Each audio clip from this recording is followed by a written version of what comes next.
Rob Marsh from Cherryland Electric Cooperative in Traverse City, Michigan. Welcome to Along Those Lines.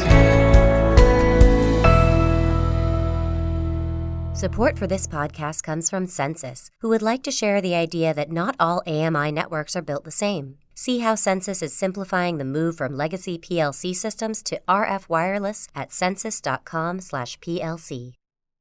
Hi, everyone. This is a podcast about electric cooperatives, the work they do, and the challenges they face. I'm your host, Scott Hoffman. We're actually celebrating our one-year anniversary, so I want to welcome you to the first episode of our second season. October is National Cybersecurity Awareness Month, so we're delving into co-op's role in protecting our national electric grid. We all know what an important role the grid plays in our day-to-day lives, so a strong cybersecurity plan is vital to keeping this key resource safe. Electric cooperatives control over 42% of America's electric lines, and that covers more than 56% of our landmass. That's why experts at cooperatives are partnering with national organizations to maximize their training and preparedness efforts.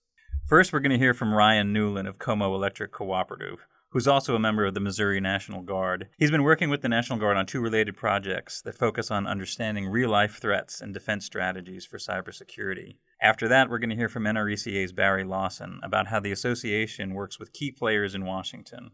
Ryan, welcome to the program. Thanks for having me here. So Cyber Shield is an exercise run by the National Guard, and it brings together soldiers with industry technology professionals to train and prepare for cyber events. Tell us a little bit about what that is, how it came about, how you got involved. I'm part of the Missouri Army National Guard, and the National Guard as a whole came together to try and figure out how to train or evaluate soldiers as it pertains to cyber attacks. The Cyber Shield is bringing the soldiers and airmen and civilian cybersecurity professionals. They bring them all together to train and conduct national exercise, a nationwide exercise, that is, to prepare us and those roles to help defend our nation. So FBI trains alongside with Cyber Shield. So what they'll do is FBI will practice a raid, and they'll actually come into one of the enclaves and grab your battle captain and grab the CEO of the company and take them out. And you're actively hands on the keyboard working next to somebody for 16 hours trying to find that persistent threat. And are there a lot of other co-ops that participate in Cyber Shield that you've seen? Yes, so I had 18 different co-ops throughout the nation attend last year.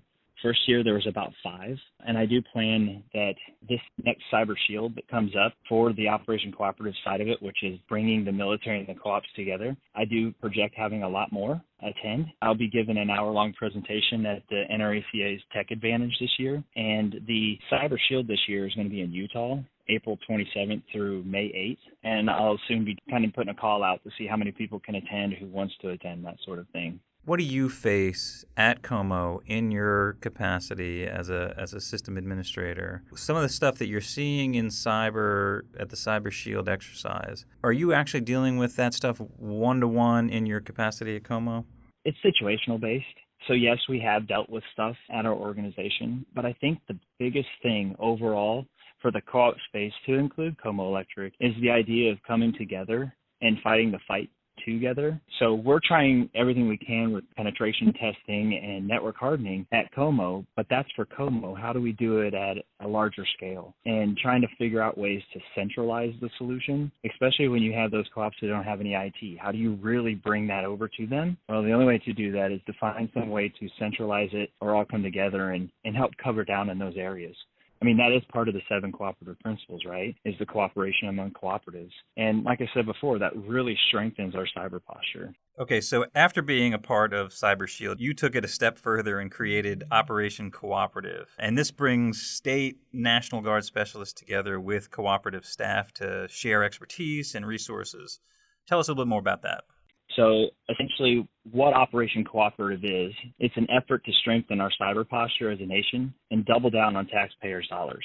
We're spending the time and the effort and the money on training our soldiers, so why not bring in the not-for-profit backbone of the electric industry that is the co-ops, the people that are in the SCADA environments, critical infrastructure, doing that work, but sometimes are very isolated and sometimes don't have as much funding to become cyber professionals or at least be exposed to it. What else have you seen that co-ops bring to the table on a national level that supports the overall mission of cybersecurity and staying safe? The fresh look and position that a SCADA network or an operator provides to an exercise like Cyber Shield is absolutely imperative in my eyes. For example, whenever we train as you fight, you don't necessarily have a whole lot of critical infrastructure in the field working on a skater or working on those downline. And when you have someone like that come in, you then have their experience of actual boots on the ground experience in that environment and add value to the exercise by saying, well, this is actually what I see, or have you thought about going this direction? The wisdom and advice that they have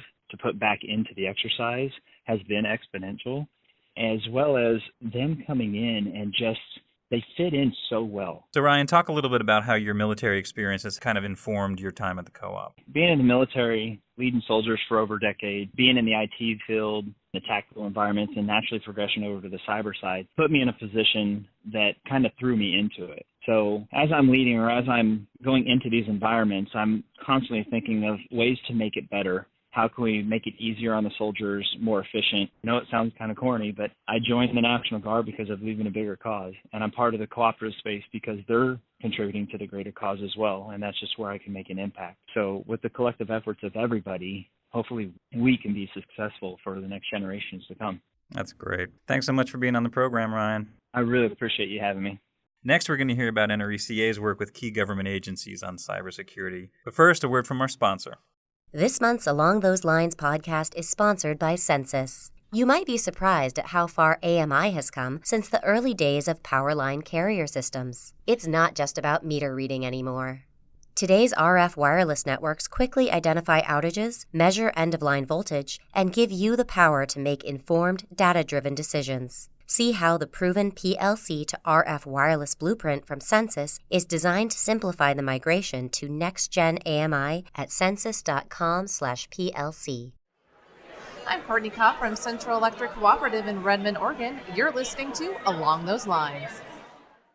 Welcome back, everyone. We just heard about how co-ops are partnering with the National Guard, but there are multiple federal entities that are relevant to our grid security. Barry Lawson is a Senior Regulatory Issues Director here at NRECA, and he looks at how a variety of government agencies each play a role in tackling many different fronts on cybersecurity.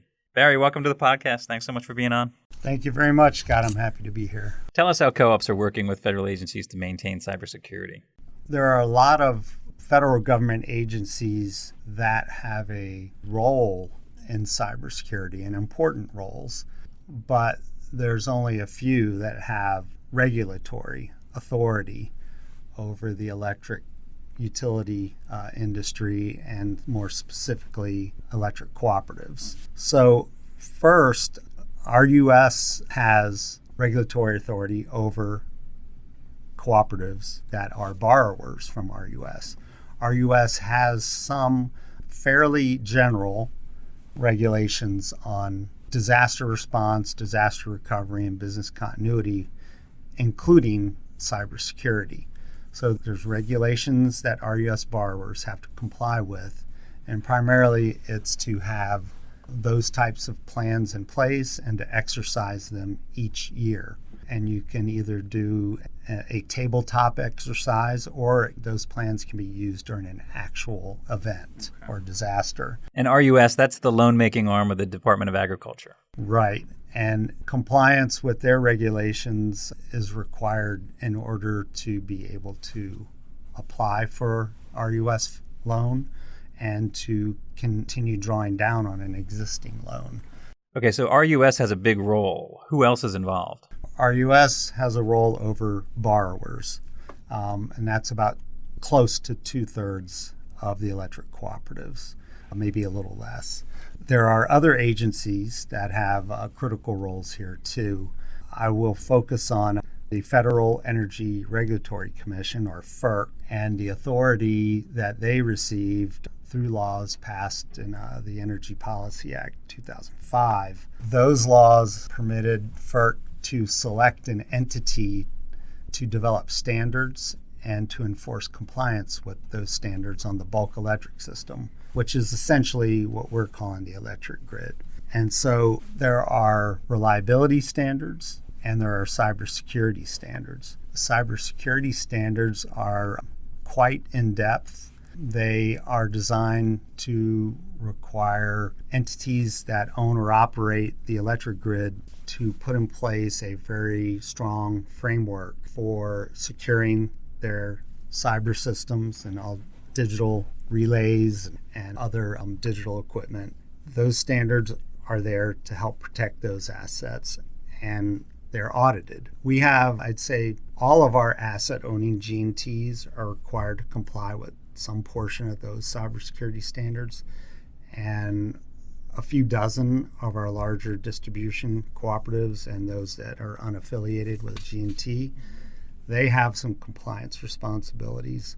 And if you do not comply, there is the possibility of fines, monetary penalties, and also other mitigation requirements that may be part of a violation mitigation plan that FERC, through the entity that develops and enforces the standards, which is the North American Electric Reliability Corporation, or NERC, their authorities are delegated by FERC. And so penalties have ranged from $0 for violations of cybersecurity standards all the way up to recently a $10 million fine for a large investor-owned utility.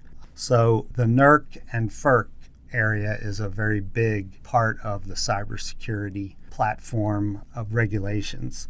Other agencies like DOE, Department of Energy, and Department of Homeland Security, DHS, are more so collaborative partners with our industry. DOE has some limited authority during national emergencies, but it's not specifically cybersecurity. But then you have federal law enforcement, the FBI, you have Department of Defense. We work closely with our industry partners, the investor-owned utilities and the municipals and their trade associations. So there's a lot of collaboration, coordination that we have to do so people know our business structure and they know that we are also very interested in making sure we're doing all we can for cybersecurity. Barry, you mentioned federal law enforcement. If they hear about a cyber threat to the grid, how does that information get out to the utilities? First, a lot of that information initially is classified information. So you would have to have a security clearance to hear the classified version.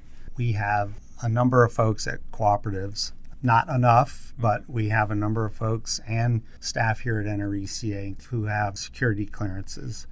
And we are often called in to get a briefing. Being here in Washington, it's easier to be able to quickly attend a security briefing. With that classified information, we can then communicate out to the co-ops certain subject areas that they may want to consider taking action in, but we can't communicate explicitly what we heard in the classified briefing. Then the next step is to declassify, to come up with a what they call a tear line of information, which means the bottom of the paper, you tear it off, and that is, envisioned or called the unclassified portion.